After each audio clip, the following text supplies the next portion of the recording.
Hello everyone, ಇಲ್ಲೊಂದು redemption of preference shares ಅನ್ನುವಂಥ ಚಾಪ್ಟ್ರಿಂದ ಒಂದು ಪ್ರಾಬ್ಲಮ್ ಇದೆ. ಈ ಪ್ರಾಬ್ಲಮ್ಗೆ ಫಸ್ಟ್ ಅನಾಲಿಸಿಸ್ ಬರೀತಾ ಹೋಗ್ತೀವಿ. ಇಲ್ಲಿ Bhavana limited redeemed it's 10,000 preference shares of ₹100 each ಅಂತ. ಸೊ 10,000 ಪ್ರಿಫರೆನ್ಸ್ ಶೇರ್ ಕ್ಯಾಪಿಟಲ್ ಏನಿದೆ ಅಂದರೆ 10,000 preference shares of ₹100 each. So 10,000 preference shares of ₹100 each ಅಂದರೆ 10 lakh ಆಗುತ್ತೆ. at a premium of 10% ಅಂತ plus premium of 10%. 10% of 10 lakh means it's 1 lakh. Then payment made to preference shareholders total 11 lakh. ಇದು analysis first. Redeemable, it's 10,000 preference shares of ₹100 each with a premium of 10%. Then amount payable to the preference shareholders total 11 lakh ಆಗುತ್ತೆ. Though the company had sufficient balance in the reserve fund. Reserve ಫಂಡಲ್ಲಿ sufficient balance ಇದೆ ಅಂತ ಹೇಳಿದ್ದಾರೆ. It decided to make a fresh issue of shares. So ಎರಡು ರೀತಿಯಲ್ಲಿ issue ಮಾಡ್ಬೋದು. ಒಂದು divisible profits, ಮತ್ತೊಂದು ಫ್ರೆಶ್ ಇಶ್ಯೂ ಆಫ್ ಶೇರ್ಸ್ ಅಂತ. ಸೊ ಇಲ್ಲಿ ಫ್ರೆಶ್ ಇಶ್ಯೂ ಕೊಟ್ಟಿದ್ದಾರೆ. 6,000 equity shares of ₹100 each. 6,000 equity shares of ₹100 each ಅಂದರೆ 6 lakh ಆಗುತ್ತೆ. ವಿತ್ ಎ ಪ್ರೀಮಿಯಮ್ ಆಫ್ 25% ಅಂತ ಇದೆ. 25% ಆಫ್ 6 lakh ಅಂದರೆ 1,50,000 ಆಗುತ್ತೆ. ಸೊ ಇದು ಶೇರ್ ಕ್ಯಾಪಿಟಲ್, ಇದು ಪ್ರೀಮಿಯಮ್ ಆಗುತ್ತೆ. ಹೀಗೆ ಫ್ರೆಶ್ ಇಶ್ಯೂ ಮಾಡ್ತಾ ಇದೆ. 6,000 equity shares of ₹100 each, then with a premium of 25%, that is security premium 1,50,000 ಆಗುತ್ತೆ. ಸೊ ಇಲ್ಲಿ ಶೇರ್ ಕ್ಯಾಪಿಟಲಿಂದ ಮಾತ್ರ ಸೆಟ್ ಆಫ್ ಮಾಡಬಹುದು, ಬಿಟ್ಟರೆ ಡಿವಿಸಬಲ್ ಪ್ರಾಫಿಟಿಂದ ಸೆಟ್ ಆಫ್ ಮಾಡಬಹುದು. ಹಾಗಾಗಿ ಈಗ 10 ಲಕ್ಷ ಬೇಕಿತ್ತು, 6 ಲಕ್ಷ ಅರೇಂಜ್ ಆಗಿದೆ. ಸೆಕ್ಯೂರಿಟಿ ಪ್ರೀಮಿಯಂ ತಗೊಳ್ಳೋದಿಕ್ಕೆ ಬರೋದಿಲ್ಲ, ಇದು ಡಿವಿಸಬಲ್ ಪ್ರಾಫಿಟ್ ಅಲ್ಲ. ಫ್ರೆಶ್ ಇಶ್ಯೂ 6 lakh, 10 ಲ್ಯಾಕ್ನಲ್ಲಿ 6 lakh ಸಿಕ್ಕಿದೆ. ಸೊ ರಿಮೈನಿಂಗ್ ಎಷ್ಟು ಬೇಕಂದರೆ ಇನ್ನು 4 ಲಕ್ಷ ಬೇಕಿದೆ. ಸೊ ಲೆಕ್ಕದಲ್ಲಿ ಕೊಟ್ಟಿದ್ದಾರೆ ಅವರು ಏನಂದರೆ ಸಫಿಷಿಯೆಂಟ್ ಬ್ಯಾಲೆನ್ಸ್ ಇನ್ ರಿಸರ್ವ್ ಫಂಡ್ ಅಂತ.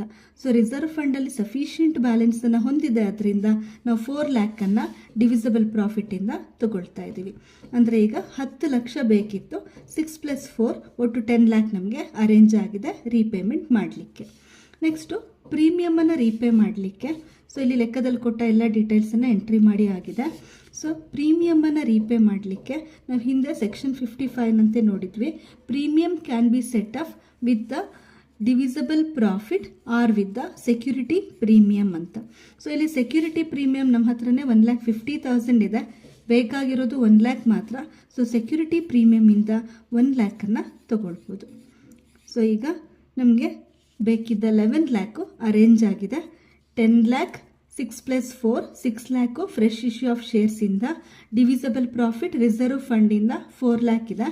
ರಿಮೈನಿಂಗ್ 1 lakh ಸೆಕ್ಯೂರಿಟಿ ಪ್ರೀಮಿಯಮ್ ಏನಿದೆ, ರಿಡಂಪ್ಷನ್ ಆಫ್ ಪ್ರಿಫರೆನ್ಸ್ ಶೇರ್ಸನ್ನು ಸೆಕ್ಯೂರಿಟಿ ಪ್ರೀಮಿಯಮಿಂದ ಸೆಟ್ ಆಫ್ ಮಾಡಿದ್ದೀವಿ. ಒಟ್ಟು 11 lakh ಅರೇಂಜ್ ಆಗಿದೆ ಪೇ ಮಾಡಲಿಕ್ಕೆ. 6 lakh + 4 lakh + 1 lakh ಅಂತ. ಸೊ ಇದು ಅನಾಲಿಸಿಸ್. ಇದಕ್ಕೆ ಜರ್ನಲ್ ಎಂಟ್ರೀಸ್ ನೋಡ್ತಾ ಹೋಗೋದಾದ್ರೆ, ಫಸ್ಟ್ ಎಂಟ್ರಿ ನಾವು ಯೂಶಲಿ ಲೆಕ್ಕ ಮಾಡುವಾಗ ಅಂದ್ಕೊಂಡಿದ್ವಿ partly paid up shares can not be redeemed ಅಂತ. ಇಲ್ಲಿ 10,000 ಪ್ರಿಫರೆನ್ಸ್ ಶೇರ್ಸ್ ಆಫ್ ₹100 ಈಚ್ ಇದೆ, ಪಾರ್ಟ್ಲಿ ಪೇಡ್ ಇಲ್ಲ, ಫುಲ್ಲಿ ಪೇಡ್ ಅಪ್ ಶೇರ್ಸ್ ಇದೆ. ಹಾಗಾಗಿ ರಿಡಂಪ್ಷನ್ ಎಂಟ್ರಿನ ಮಾಡ್ತಾ ಹೋಗ್ತೀವಿ. ಸೊ ಇಲ್ಲಿ first journal entry preference share capital due. Preference share capital ಡ್ಯೂಗೆ journal entry preference share capital account debtor, premium on redemption of preference shares account data to preference share holders account. Share capital ಎಷ್ಟಿದೆ ಅಂದರೆ 10,000 shares of ₹100 each ಅಂತ ಇದೆ. So ಇಲ್ಲಿ 10 lakh ಆಗುತ್ತೆ. 10 lakh rupees ಬೇಕಿದೆ. So share capital account data with premium of 10%. 10% of 10 lakh ಅಂದರೆ 1 lakh ಆಗುತ್ತೆ. Total payable to the preference share holders 11 lakh. ಇದು first journal entry being share capital due. Share capital due with premium security premium ಜೊತೆಗೆ share ಕ್ಯಾಪಿಟಲ್ನ repayment ಮಾಡಲಿಕ್ಕಿದೆ ಅನ್ನುವಂಥ entry. ಇದು first journal entry. So ಇಲ್ಲಿ share capital due with premium ಅನ್ನೋ entry complete ಆಯಿತು. Next second entry fresh issue of shares ಅಂತ. So fresh issue of shares at premium at par ಅಲ್ಲ, ಪ್ರೀಮಿಯಮಲ್ಲಿ ಇಶ್ಯೂ ಮಾಡಿದೆ. ಸೊ ಪ್ರೀಮಿಯಮ್ನಲ್ಲಿ ಇಶ್ಯೂ ಮಾಡಿದ್ರೆ journal entry bank account data to share capital account to security premium account. Bank account data to share capital account. ಇಲ್ಲಿ 6,000 shares of rupees 100 each ಅಂತ ಹೇಳಿದ್ದಾರೆ. So 60,000 6 lakh ಆಗುತ್ತೆ.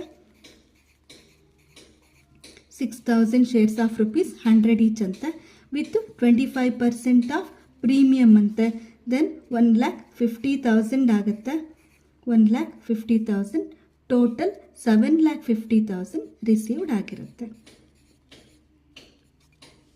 Bank account debtor 7,50,000 to share capital account 6,000 shares of rupees 100 each. 100 each ಅಂದರೆ 6 ಲ್ಯಾಕ್ ಆಗುತ್ತೆ. To security premium with 25% of 6 lakh ಅಂದರೆ 1,50,000 ಆಗುತ್ತೆ. So ಇದು second entry, fresh issue of shares at ಪ್ರೀಮಿಯಮ್ಗೆ ಎಂಟ್ರಿ. ದೆನ್ ನಮಗೆ 6 ಲ್ಯಾಕ್ ಸಾಕಾಗೋದಿಲ್ಲ, ಒಟ್ಟು 10 ಲ್ಯಾಕ್ ಬೇಕಿತ್ತು. ಸೊ ಈ 10 ಲ್ಯಾಕಲ್ಲಿ 6 ಲ್ಯಾಕನ್ನು ಫ್ರೆಶ್ ಇಶ್ಯೂಯಿಂದ ತೊಗೊಂಡಿದ್ದೀವಿ. ರಿಮೈನಿಂಗ್ ಅನ್ನು ಡಿವಿಸಬಲ್ ಪ್ರಾಫಿಟ್ ರಿಸರ್ವ್ ಫಂಡಿಂದ ತೊಗೊಳ್ತೀವಿ. ಸೊ ಇಲ್ಲಿ journal entry reserve fund account data to capital redemption reserves account. ಒಟ್ಟು 10 ಲ್ಯಾಕ್ ಬೇಕಿದ್ದಿದ್ದು ನಮಗೆ.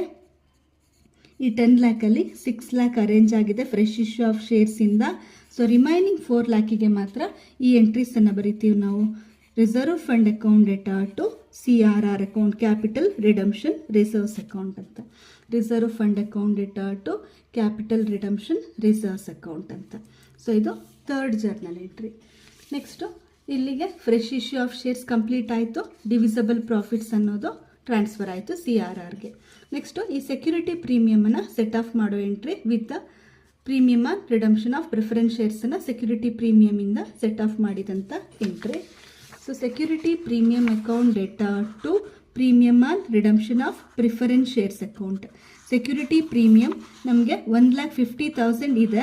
ಇಲ್ಲಿ ಹಿಂದಿನ ಎಂಟ್ರೀಸಲ್ಲಿ ಸೆಕ್ಯೂರಿಟಿ ಪ್ರೀಮಿಯಮ್ 1,50,000 ಇದೆ, ಕ್ರೆಡಿಟ್ ಮಾಡಿದ್ವಿ. ಅದನ್ನು ಕ್ಯಾನ್ಸಲ್ ಮಾಡಿ premium on redemption of preference ಶೇರ್ಸ್ಗೆ ಟ್ರಾನ್ಸ್ಫರ್ ಮಾಡ್ತಾ ಇದ್ದೀವಿ.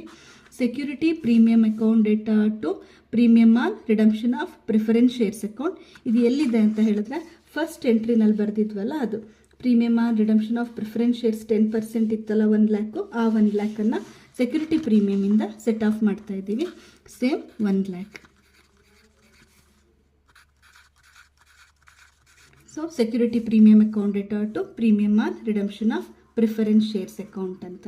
ಸೊ ಇಲ್ಲಿ ಸೆಕ್ಯೂರಿಟಿ ಪ್ರೀಮಿಯಮ್ನಿಂದ premium on redemption of preference ಶೇರ್ಸ್ನ ಸೆಟ್ ಆಫ್ ಮಾಡ್ತಾ ಇದ್ದೀವಿ ಅಂತ. Then last entry payment made to share holders redeemable preference share holders account data to bank account. ಒಟ್ಟು 11 ಲ್ಯಾಕನ್ನು ನಾವು ಪೇ ಮಾಡಲಿಕ್ಕಿತ್ತು, ಅಷ್ಟು ದುಡ್ಡು ಅರೇಂಜ್ ಆಗಿದೆ. 11 ಲ್ಯಾಕನ್ನು ಪೇ ಮಾಡ್ತಾ ಇದ್ದೀವಿ. 11 ಲ್ಯಾಕನ್ನು ಪೇ ಮಾಡ್ತಾ ಇದ್ದೀವಿ. ಸೊ ಇದಿಷ್ಟು journal entry. Payment to the share holders, payment made to share holders ಅಂತ. ಸೊ ಇದಿಷ್ಟು ಈ ಲೆಕ್ಕಕ್ಕೆ ಸೊಲ್ಯೂಷನ್.